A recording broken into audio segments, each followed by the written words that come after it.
Hi guys, and welcome back to my channel. It is Wednesday, October 7th, and I am back with another post-op VSG update, and I am 10 weeks post-op as of Monday, and I am feeling really good, and I have lots of exciting updates for you guys. So if that is something that you are interested in seeing, then just keep on watching.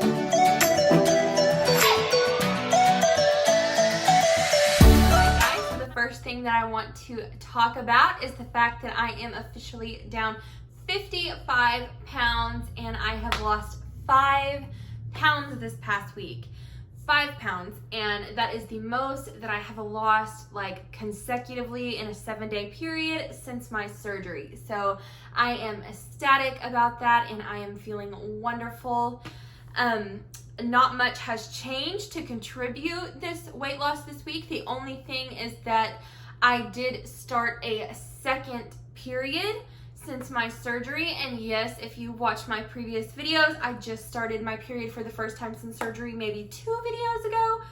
But honestly, now that I am on this second period, I truly do feel like the first time might have been my body trying very hard to start a period, but it just wasn't quite able to, because this period has been full of all the symptoms, the cramps, the pain, the soreness, and I've had a pretty heavy flow. I know TMI for some of you may not want to know that, but for those of you who are here and are here for my PCOS updates, that is one of them. I did start a second period and it was just 2 weeks after that first one, but that first one only lasted like 3 days. So I'm not even really gonna count that, I don't think. I'm gonna count this one as my first period since surgery, or first normal period since surgery. So I'm excited to see where that goes and see if that stays regular or not. But other than that, my diet has been the exact same. I'm still eating low carb. I have been eating actually probably maybe like 30 to 50 carbs of food a day, or net carbs, I guess you could say. 50 net carbs is the highest I usually go, and it's usually in between 30 and 50, somewhere in there. I'm eating 3 times a day. I usually do not eat breakfast or lunch until around 11:30, maybe noon. That's just how I've always been. I'm not really a big breakfast person, and that has been working for me. So, and I don't really eat past like 8 o'clock at night, so I guess you could say that I'm intermittent fasting, which isn't necessarily on purpose. It is just how I have been eating, and that's how I've always been eating even before my surgery. That's just how I work better, that's how my body works better, and that's what makes me feel good. So that is what I have been doing, and sticking between the 30 and 50 net carbs a day. Lots of protein. I always eat my protein first. I try to pick foods that are, very high in protein: eggs, meat, cheese. I eat a lot of cheese. That has become something that is like my go-to snack. If I'm feeling like I need to eat, or like I want to eat, or anything like that, I will go for a string cheese or something like that, and that has been perfect for me.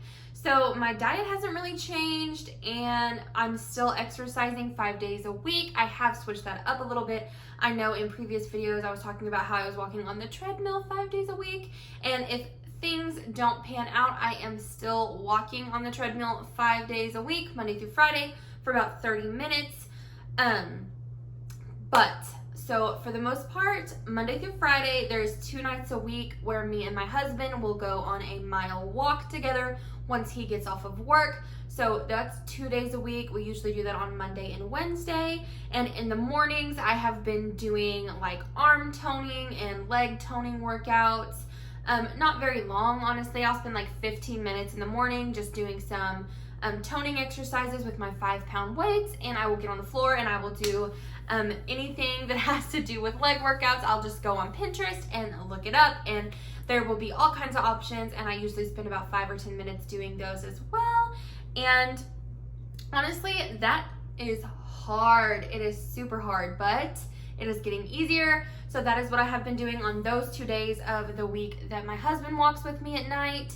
In the morning, I just do that. The other 2 mornings, I just go ahead and get on the treadmill and I walk for about 30 minutes. I try to push it to 45 if I can. It really just depends. But so 4 nights a week, or for 2 nights a week I walk, and those mornings I do weights, and then 2 mornings I walk myself, and then one day I usually go over to my mom's house and my little brother is there, and me and him will either go walk a trail somewhere or we will walk around the neighborhood. Like yesterday I went over there and we walked 2 laps around his block, and that was a mile, and so that worked out perfectly. So basically I just try to make sure that I'm walking a mile every single day, Monday through Friday. And then the 2 nights that I walk with my husband in the evenings, I will also incorporate arm toning and leg toning workouts. I may increase that later on. I'm not really sure. I'm just now getting into this, I guess, exercise routine. I changed it up a little bit from just walking on the treadmill because I was going over to my mom's like once a week to see my little brother, and he is wanting to exercise with me. So we walk that once a day, and then my husband also as well is getting in the groove and wants to walk with me as well. And he walks quite a bit at work himself. He walks like probably anywhere from 10,000 to, I've even seen him walk like 18,000 steps a day at work. He's very active at work, but he wants to walk with me. We take our dogs with us. If you don't know, I have 2 dogs. Their names are Maggie and Bonnie, and they have been enjoying that as well. So it benefits my whole family, the dogs, my husband, and myself. So that has been working really good. I have been doing that. It has been keeping things fresh. I am noticing that I am looking forward to exercising every single day, and I am honestly starting to hit a point where if I don't move, like on Saturday and Sunday, if I notice that I haven't been moving around as much, I almost get a little bit irritated, or I feel like I have not been productive enough for the day. But yeah, that is all that I have been doing. I've been exercising and my diet is the same, and I finally started that period and I am down 5 pounds in a week, and that is just crazy to me, but I am feeling so good.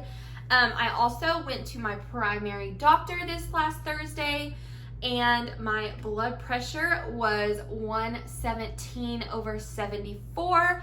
Now, I have always heard that 120/80 is ideal, and my doctor said my number was perfect.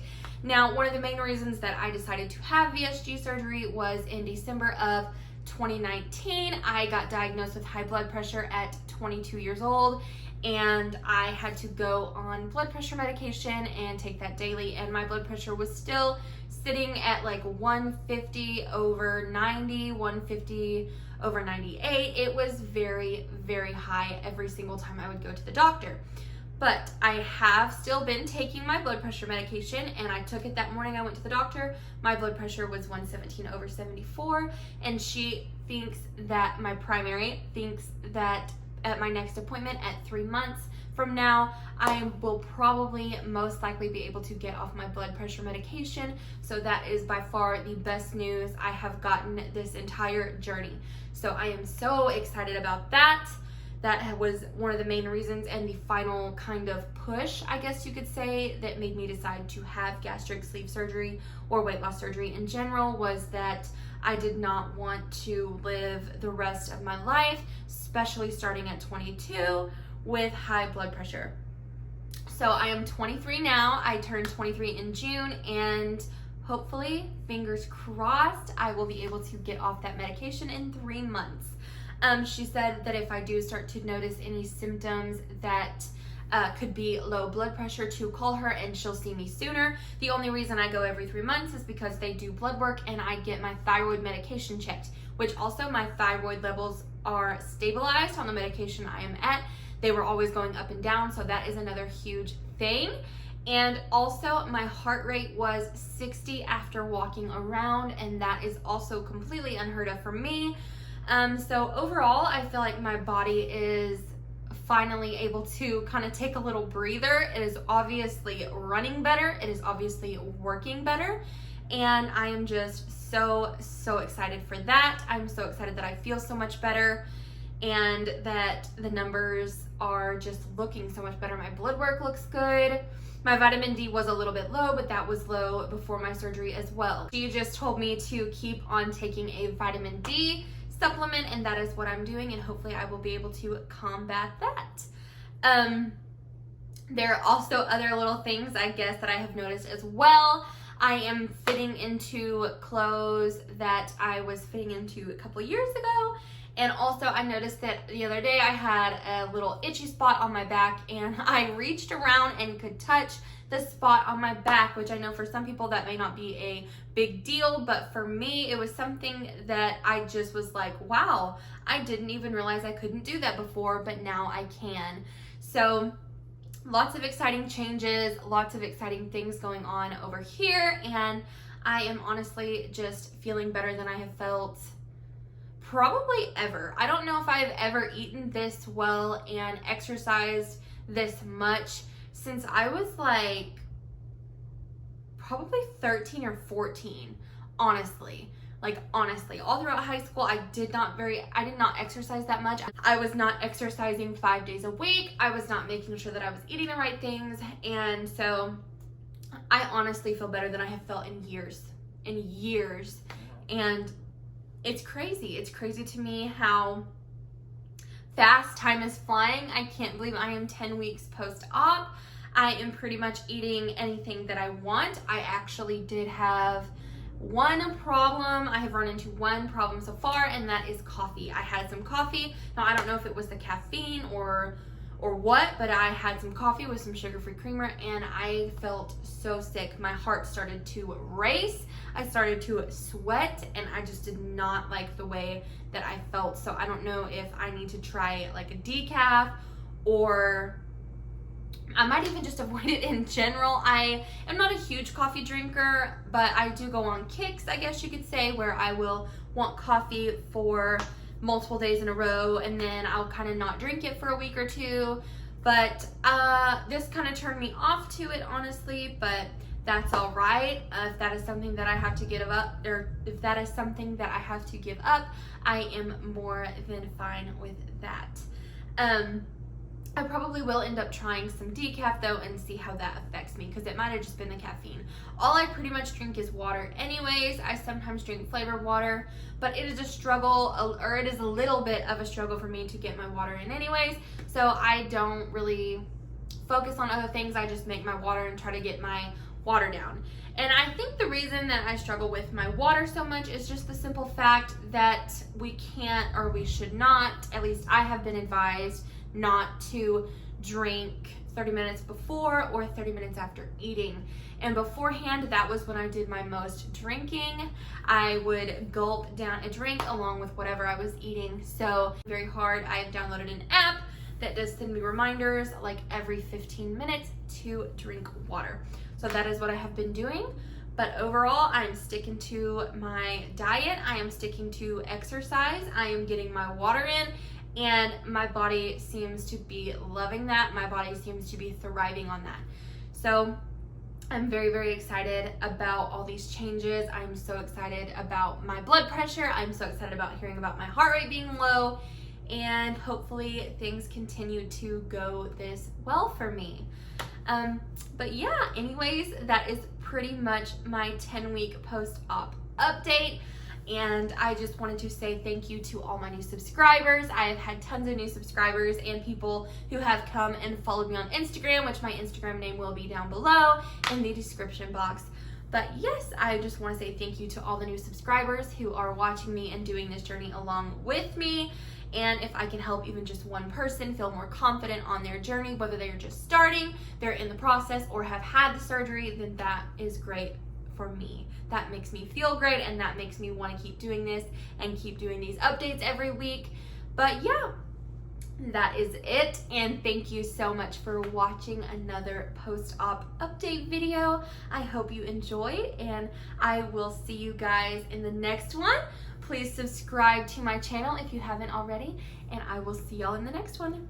Bye guys.